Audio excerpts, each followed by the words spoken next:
Hello, I'm Rachel Wiest, and I'm here with Stacy Enfinson. Hello, Stacy. Hello, Rachel. We're all decked out in our holiday decor. Happy holidays to everybody. Happy holidays. But we're going to talk about, oddly enough, November. November, yes. It's very cold on the back porch, and it is a winter kind of theme, so we're going to talk about what happened in November. So tell me, Stacy, what do the metrics show us for November?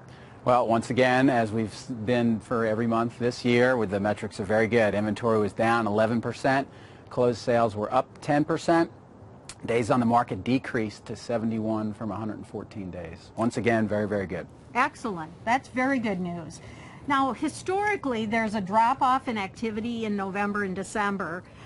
Did you see that again this year, and how did it compare to previous years? Yeah, well, you can't zoom in on my tie, but it's the Grinch, and I think the Grinch is out there stealing all the listings. And it typically happens this time of year that inventory drops. It's typically, historically, the lowest point it ever is during December of the year. So what I did, you'll see the graph up there is comparing the change in December inventory, which was at the middle of this month, compared to the middle of November inventory. And you can see the percentage change. It's gotten a lot higher for the last 4 years compared to where we were 5 to 6 years ago. It was a smaller percentage. So inventory is still dropping.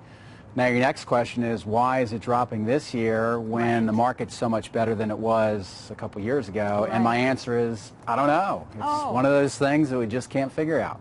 Okay, well, maybe you need to send a letter to Santa. Right. He can provide you with an answer. He'd be the only one that knows, I think. That is possible. What other metrics did you look at with regard to this activity? Well, I wanted to look at showings because people are concerned about traffic all the time. They want to know if especially their sellers, if nobody's come to look at their listing in the last week or two, they're panicking and they're going, what's going on? So the graph that you see going up there for the periods, it shows that showings decrease during this time of year compared to where we were at other points in the year. So that pattern is kind of remained the same. Yes, and that does make sense because this tends to be a time where people are very busy with family and projects and activities, and so I'm not surprised that maybe they've put searching for a house on a back burner. Yep. And was there anything else? Yeah, the last thing we looked at was the months of housing supply. Okay. And when you have showings going down and listings going down, you're thinking, well, maybe the months of housing supply is going up. That's not the case. If you look at the graph, you can see that we're well down, well below where we were when the market was at its worst. So a very good sign that the months of housing supply is where it is right now. Okay.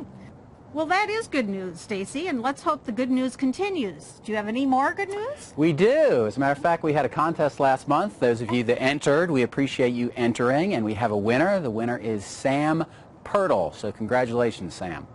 Excellent news. And is there a question from this month? We've got one more gift card to give out. So those of you that have a little extra Christmas shopping to do, we're going to ask you the question.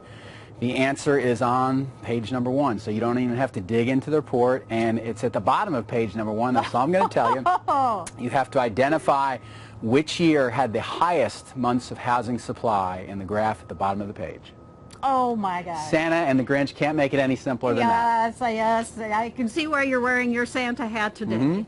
Well, thank you for joining us, and please go to trianglemls.com to look at all the statistical reports, and we'll see you next month.